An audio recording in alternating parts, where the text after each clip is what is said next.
And around it we hang some of our ancestors. A Chinese friend of mine, at least a friend of mine who studies China, said when he came here he felt he was here and in the main hall in a kind of Chinese ancestor hall. He'd worked in southern China. And so we hang some of our favourite ancestors around the walls here. Provost, he was a provost, Noel Allen. The person I talked about, the novelist Edward E.M.Forster. Sorry.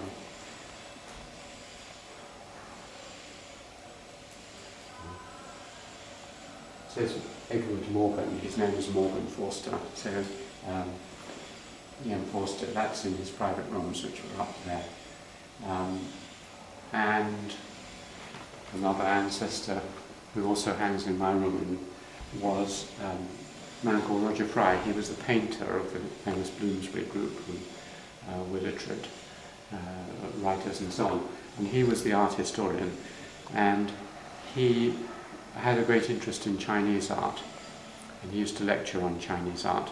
And the British knew very little about Chinese art before the early part of the 20th century, when he lectured on it and told his students about it and wrote books about it.